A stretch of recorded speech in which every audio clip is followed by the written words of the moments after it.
जब supreme court की hearing वगैरह चल रही थी तो तब कोर्ट ने कहा था कि भाई आप लोग जो है मसले को आपस में बैठ के समझौता कर लीजिए, बातचीत कर लीजिए। तो कोर्ट के बाहर भी कई सारी बैठकें हुई और उसका फ़ायदा भी हुआ। तो वो बैठकों के बारे में थोड़ा सा मैं जानना चाहूँगी, जो बार बार बैठकें हुई, किस तरह से जो सुप्रीम कोर्ट का वर्डिक्ट आया, जो फैसला आया 5-0 वाला, वहाँ तक जो पहुँचे हैं, तो कितनी मेहनत लगी, कितनी चीज़ें आपकी मेमोरी, थोड़ा सा आप बताना चाहें।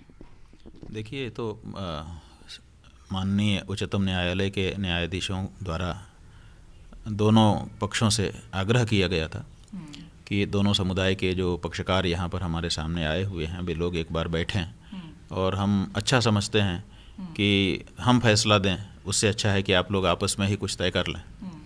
जितने प्रमाण आने थे, जितने तर्क आने थे, वो सब उपस्थापित हो गए हैं, सब आप लोगों के सामने हैं। ऐसी परिस्थिति में बलाबल का भी अनुमान सबको हो ही गया है कि किसके पक्ष में बल है, किसके पक्ष में बल नहीं है। तो अब आपको एक अवसर हम दे रहे हैं। तो 3 महीने का समय उन्होंने दिया कि आप इसमें चर्चा करिए।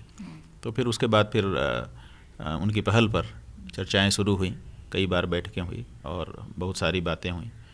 कुछ औपचारिक भी हुई, कुछ अनौपचारिक भी हुई और होती रहीं। और अंततः इस बात पर काफ़ी पक्षकार सहमत हो गए कि हम लोगों को उच्चतम न्यायालय के द्वारा दिए गए इस अवसर का लाभ उठाना चाहिए, और न्यायालय फैसला दे, उससे अच्छा है कि हम लोग आपस में हो जाएं। समस्या थी जो प्रमुख मुस्लिम पक्ष था, सुन्नी सेंट्रल वक्फ बोर्ड, उस संस्था की ओर से जो उसके अध्यक्ष थे फारूकी साहब, वो कह रहे थे कि ठीक है, हम तो अनुमान तो हो गया कि हमारे पक्ष में बल नहीं है, और सद्भावना की दृष्टि से भी ये उचित ही लगता है कि हम लोग आपस में तय कर लें।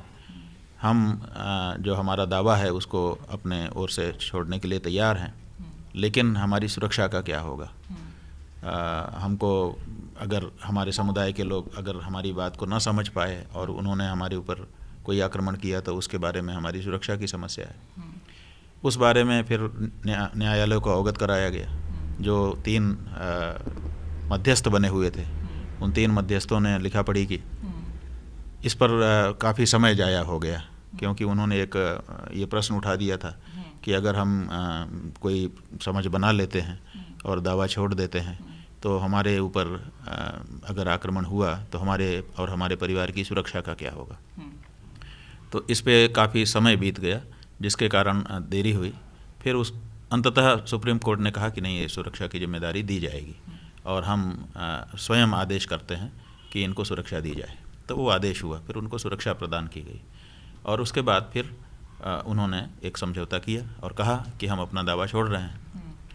उन्होंने 2 शर्तें भी उसमें लगाईं कि क्योंकि उनके अपने समाज को समझाने के लिए उनकी तात्कालिक आवश्यकता थी कि एकदम से बिना किसी शर्त के हम कर देंगे तो भी लोग कहेंगे।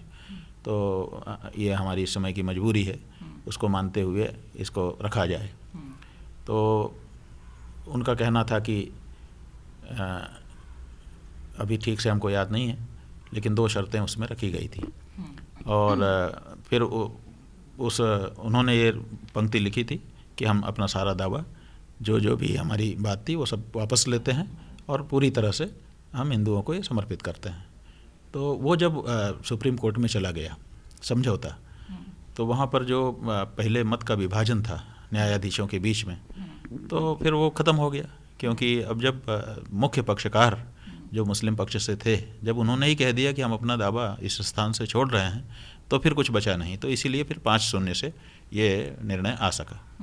तो मतलब कह सकते हैं कि जो कोर्ट के बाहर समझौते हुए और इतनी सारी आप लोगों की जो बातचीत हुई दोनों पक्षकारों की, सुप्रीम कोर्ट का फैसला जो आया उसके पीछे कहीं ना कहीं इसका बहुत बड़ा रोल रहा है। थोड़ा सा जानना चाहेंगे, जो हिंदू पक्षकार रहे उसमें और कौन कौन मौजूद थे? देखिए, हिंदू पक्षकारों में जो एक तो हम लोग थे, श्री अखिल भारतीय श्री राम जन्मभूमि पुनरुद्धार समिति की ओर से, शंकराचार्यों की ओर से, और दूसरे हिंदू महासभा थी जो स्वामी चक्रपाणी जी महाराज, तीसरे अयोध्या के श्री धर्मदास जी थे।